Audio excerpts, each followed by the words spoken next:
Pemerintah berencana memungut pajak pertambahan nilai pada jasa pendidikan. Rencana ini tertuang dalam draft revisi Undang-Undang Nomor 6 Tahun 1983 tentang Ketentuan Umum dan Tata Cara Perpajakan. Simak perbincangan JPM TV bersama pengamat pendidikan Indra Harismiaji berikut ini.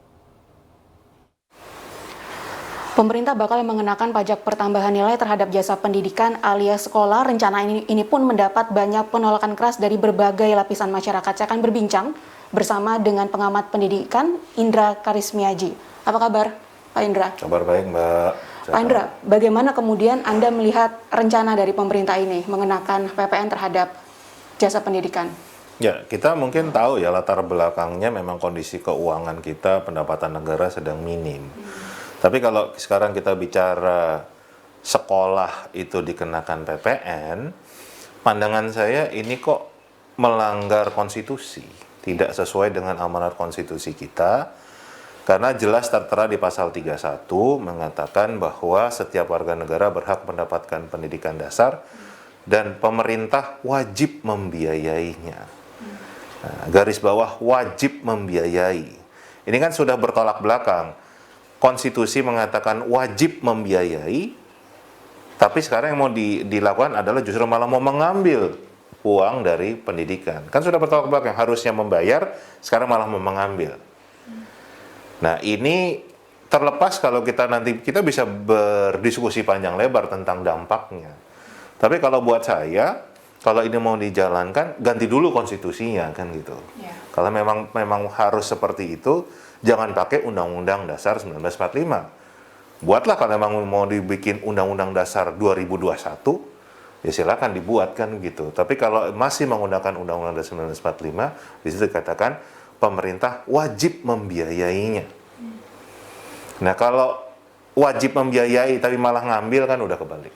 Ya, Pak, tadi Bapak juga sempat menyinggung sedikit dampaknya apa jika kita melihat jika ini nantinya akan diterapkan walaupun tidak tahu kapan dan besarannya pun belum diketahui pajaknya berapa persen akan dikenakan. Ya kalau saya sih nggak penting jumlahnya, mau 1% pun kalau saya merasa ini tidak sesuai dengan Undang-Undang Dasar kan gitu. Yang itu harus ditolak, harus diluruskan kembali kan gitu. Dampak yang paling terasa tentunya adalah akses. Fakta yang sekarang ini sudah ada dengan Undang-Undang Dasar 1945 saja, pemerintah itu belum melaksanakan tugas tersebut. Tahun 2020, ini sebelum pandemi ya, berarti kan angkanya sebelum pandemi. Data di BPS bisa dicek, angka partisipasi murni anak-anak Indonesia di usia SMP, angka partisipasi murni itu berarti jumlah persentase anak yang bersekolah dibandingkan dengan jumlah anak Indonesia dengan usia tersebut. Itu masih di angka 80%. Jadi masih ada 20% anak Indonesia usia SMP yang belum bersekolah.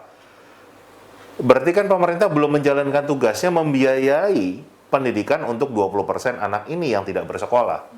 Yang tentunya mereka punya alasan masing-masing kenapa tidak bersekolah. Di level SD masih ada sekitar 2%, jadi 98% itu angka partisipasi murninya. Jadi kan ada 2% anak usia SD, anak Indonesia yang belum bersekolah. Ini kan belum dipenuhi oleh pemerintah. Ini saja belum dipenuhi, masa mau mengambil pajak dari ini kan pasti nanti angkanya turun lagi. Coba saja, ini sebentar lagi juga pasti rame, ini udah mulai nih Mbak.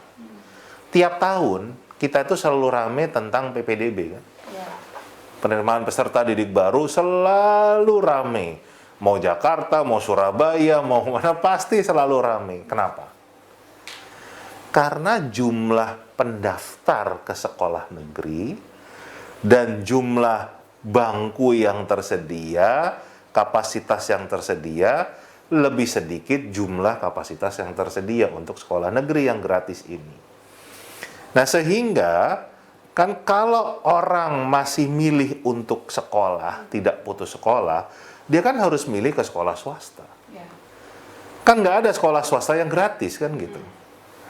Nah, sekarang uang sekolahnya harus ditambah. Kan nggak mungkin uang sekolahnya tetap kan dengan dikenakan pajak, berarti kan uang sekolah yang sekarang ditambah pajak kan gitu, otomatis akan naik.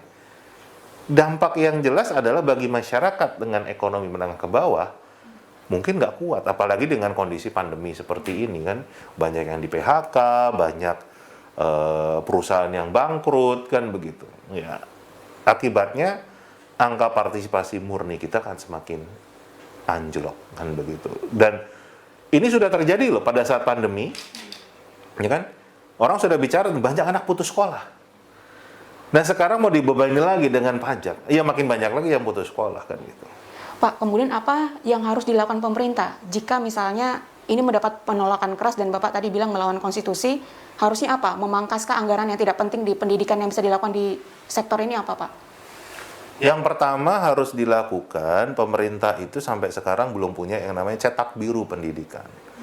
Jadi kita itu dari tahun 2006 sekolah itu sudah gratis, ya kan? Dari SD, SMP itu gratis.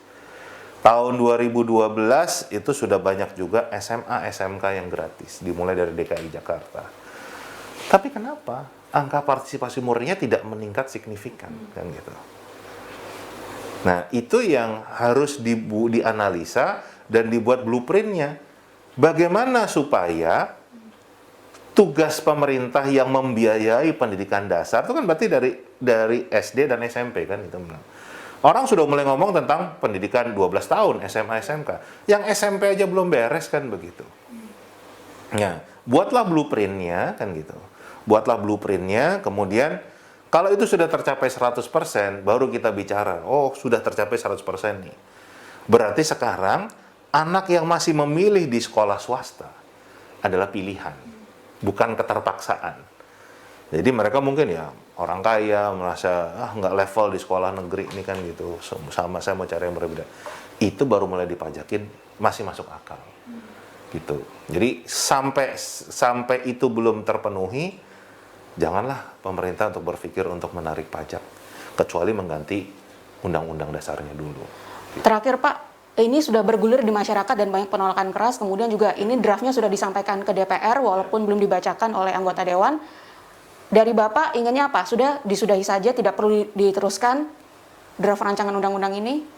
Ya kalau dari kami, para pegiat pendidikan memang menolak wacana ini. Dan andai kata sampai akhirnya diundangkan, ya kami akan fight sampai ke Mahkamah Konstitusi kan begitu, karena ini sudah jelas melanggar konstitusi kan gitu. Jadi harus ditolak dan aneh kan begitu, aneh kan gitu.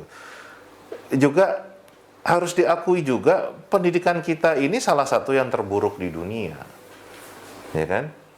Jadi buat apa kita majekin sesuatu yang mutunya jelek?